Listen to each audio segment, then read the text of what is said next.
Okay guys, BigSLICK here and it's product review time.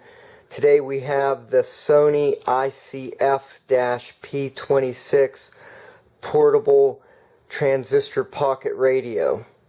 Is it bullshit or a bargain? Let's take a look. The features are, first of all, it uses two AA batteries. We'll take a look at the battery compartment in a minute. It comes with no features except a wrist strap.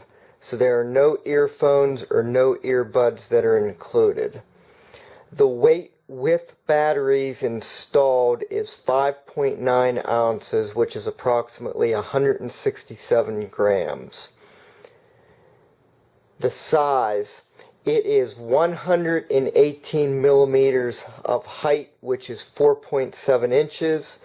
The width is 69 millimeters, which is 2.7 inches, and the thickness is 38 millimeters, which is 1.5 inches thick. So what other features does the radio have? First of all, we have a battery LED. When the LED goes out, the batteries are getting weak. So it is a low battery indicator. It has a tuning LED, which is supposed to light up when you're basically tuned into the station correctly. It has a flat bottom, which allows you to stand it up. It has a telescopic antenna, which will fold and lock into place for carrying. The antenna is approximately 17 inches in length. You have the volume control and a headphone jack on the side. We'll talk about the headphones in a minute. The other side, you have the tuning dial and you have an off switch that's built in with AM and FM. So unlike some radios where the volume control acts as the off switch, this model has a separate off switch. Okay, the battery compartment. The top spot up here is for the strap. If you want the wrist strap, the strap connects right there. The battery compartment has a good feel, and actually the lid stays attached, so it cannot fall off and be removed. It uses two AA batteries. They can be either heavy duty or alkaline. It does not have a battery removal strap that you just kind of pull up and allows the batteries to flop out. So you do kind of have to dig at these in order to get these out. You may even need a little kitchen knife or butter knife or something of that nature, or a coin, in order to flick them out, because they are recessed in here a little bit, and you could kind of pound the radio when it's upside down, but that would probably shorten the life of the radio. So you're going to want to use some type of coin or a butter knife to gently wedge the batteries out. It's a little bit of a negative. I noticed on most of these pocket radios they do not have the little battery removal strap, and that's a nice touch that these companies seem to be eliminating these days, which should be present. But the battery compartment feels well made, and it does feel like Sony quality from that standpoint. Just a quick look at the packaging. Nothing fancy, a standard box. It says on the side that the only accessory is a hand strap. Nothing else really over there. A little bit of barcode and some features on the back. And on the side it says 2015 Sony. It says Japan, but if you read the fine print, it's made in China. So it's typical Chinese quality. So we're not going to write home about that. Okay, so what other things can we point out before we turn it on? Here's a few interesting things that should be of note. The speaker size. The actual speaker size is approximately where I'm putting my hand around in a circle, and it is 1 7/8 inches speaker size. That's a little bit under 2 inches. It has good audio quality, but it's not excellent audio quality. I'm going to be reviewing other pocket-sized radios that actually have a little bit bigger speaker, a little better speaker, and in approximately the same, or in some cases even smaller size. So there's some wasted space here, and the speaker quality is acceptable but not excellent, and it's a little smaller than some competing options. Another thing that I can't prove, but I have pretty good hearing, the earphones, when you connect them up to a set of headphones, to this jack right here, they do play in both ears, which means that they are not single channel mono, which generally would feed only one earphone, either the left or the right, usually the left. But I can tell you, I do not hear any stereo separation when I connect headphones to this jack. It wouldn't surprise me if this is actually a mono feed that's being connected to both the left and the right earphones. I can't prove that. I didn't open it up and try to examine the circuit. But it really does not sound like stereo. If it is stereo, it's rather poorly implemented. That doesn't mean it has bad sound quality, but if you're listening to a good music song or a channel that has a lot of stereo separation between the left and the right channels, you're going to be disappointed, or at least I was disappointed in that on this radio. It sounded like mono in both earphones. Okay, so let's turn it on and give you some idea of the performance. We'll start it all the way at the left side of the dial, and we'll have it on, we'll put it on FM first.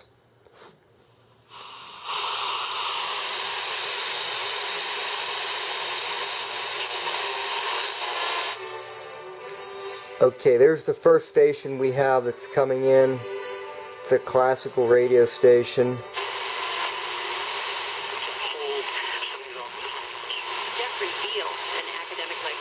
There's a station there that's coming in, although not very clear. There's a lot of interference. There it is.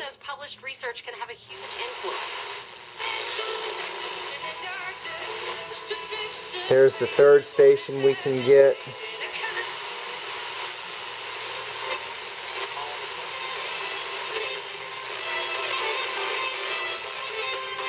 There's the fourth station we can get. There's a fifth station. Sixth station. Seventh station. Eighth station. Ninth station. 10th station. 11th station. 12th station. 13th station.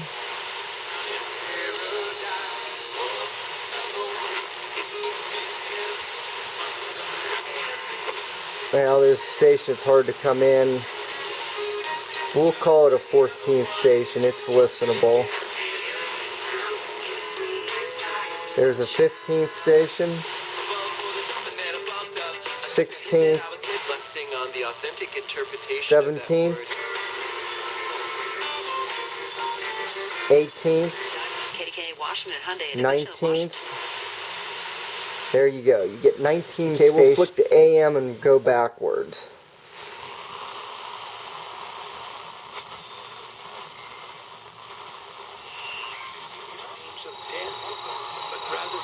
Okay, there's one station.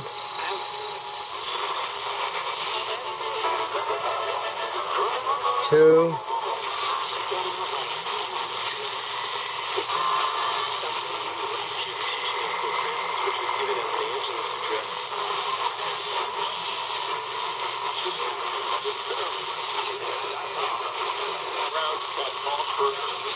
There's three. Some of these really are not coming in enough to listen. 4. 5. 6. 7. 8,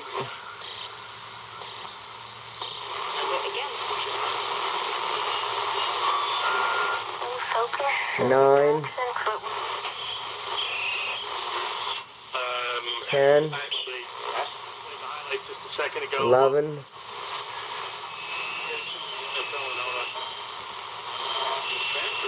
12, that one's listenable, 13, 14, 15, 16, 17, 18, 19. So we get 19 stations on AM. Wow, that's pretty ironic. I'll tell you, I would give this radio 1 thumbs up. I wouldn't give it 2 thumbs up. But here are the good features of it. For a pocket radio, the AM performance is excellent. Now, the way I test these radios, which is probably totally different than the way everybody else tests these, I take these out on a bike ride. I strap these on the handlebars and I go for a ride. I'll go for typically 14 to 20 miles in a variety of terrain. A good pocket radio will lock onto a station and let me listen to it for the entire trip without any fade-ins, any real interference to speak of. Just an excellent performance from one end of the trip to the other. This Sony does not quite meet that standard. You can listen to the station. I generally listen to sports talk radio. Comes in pretty good. I would questionably say very good, but not excellent. I will get some interference. I'll get some background distortion from time to time. A little bit of fade. It's good. It's very good. It's not excellent. I will say AM performance is excellent. Usually AM performance on these pocket radios is terrible. If you like to listen to AM radio, I think this one's a winner. I can actually tune some AM stations and listen to them throughout my whole bike trip. And that's a rarity. I haven't actually been able to do that with any other model that I've reviewed. I can come close. There are some other models that have reasonably good AM performance, good enough to listen to. This Sony is outstanding on AM. Is this just a better unit than most? Maybe this was a luck of the draw that this one performs a little better. Maybe it was dialed in a little better at the factory. I don't know. But the AM performance is excellent on this model that I have here. And like I say, the FM is very good. So overall, I would give it 1 thumbs up, but not 2. Where I would take a little bit of a subtraction off of is the audio quality is acceptable. It's not excellent. It has good volume, but the fidelity could be better, including, I realize it's a small radio, but there are pocket radios that have a lot better fidelity. So I'm taking a little bit off for that. I'm taking a little bit off for the FM performance because there are 2 other models. I normally listen to FM radio, and so for me, this is not my choice of radio. The FM performance on 2 other models that I have are substantially better, so I use those models. I'm also taking a little bit off. The radio's quite thick. I mean, it's not bad, but if you're going to use it for biking purposes or even as a shirt pocket radio, it does have some thickness. So you may feel that that's a little thicker than what you want compared to a few of the other models. I'm taking a little bit off for if you're listening to music. I did not find good stereo separation. In fact, I couldn't hear any stereo separation. There again, maybe it's just something unique with this unit, but if you like stereo, if you're listening to some of the old Mamas and Papas music, there tends to be a lot of stereo separation between the channels during that era, even some of the Beatles stuff. You're not going to like this radio. At least my unit does not have good separation. That's all I can speak to.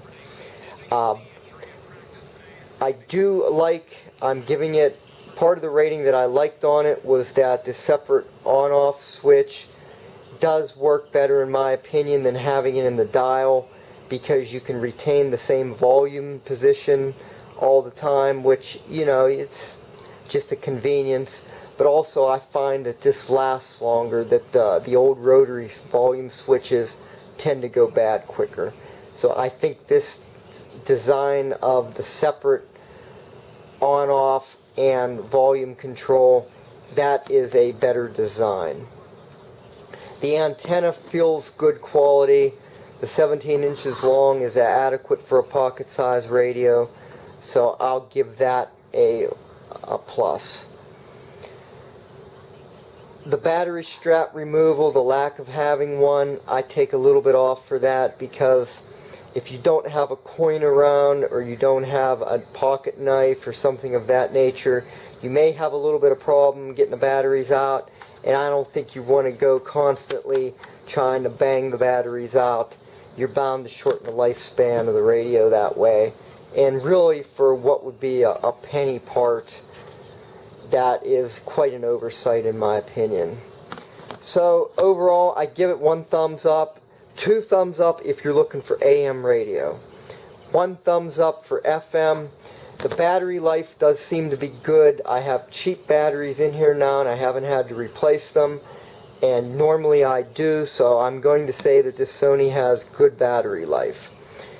The tuning indicator does seem to work pretty well, although I will say that it will not always latch on to the station. So it's a decent indicator, but it's not foolproof. And one other thing that I noticed is when you're tuning between stations, put it on FM here, you hear how you hear a lot of static between stations? You hear a lot of fuzz? Well, that means that it does not have, either does not have or does not have effective mute circuitry. And I don't know, that's kind of a debatable feature. Some people like that, some people don't. I personally like it for the one reason that if you're, the reason people don't like a mute feature is they want to be able to tune in a station that maybe has questionable reception, and they'd rather listen around all the static and interference, and they're satisfied with that. That's not me. If a station's not going to come in reasonably well, I'm not going to listen to it, at least not in the year 2016 or 2017 or into the future here. You know, I'm just not going to listen to it. I'll find other ways to listen to a program that may be coming in on some fringe radio station with bad reception. So, to me, I would rather have it mute between the stations and only have audio when you get to the stronger stations. To me, that's a more effective way of handling it. It's kind of hit or miss on the models that I've been testing. Some have a lot of interference between stations, some have a very effective mute between stations. I prefer the mute, so therefore I'm going to take a little bit off on that. But like I say, that's not an important feature, because ultimately if it tunes the channel you want to listen to, it's all that really matters. Do I think this Sony will tune the station that you want to hear? Yeah, I think so, but like I say, there are other models that if you're using FM, that when you're taking a bike ride and you're going through all kinds of terrain, I go up hills, I go in valleys, there's just all kind of interference around, and I have other models here that will lock onto a station and not let go from the beginning of that trip to the end. This isn't one of them. You will get drift and interference with the Sony. Not a ton. It's certainly listenable. But that's why, I'm not going to give it the 2 thumbs up rating unless you're listening to AM. Then it is certainly worth your money. So I think that's a pretty thorough review of this Sony ICF-P26. 1 thumbs up. Hope you enjoyed the review. Thanks a lot. Bye.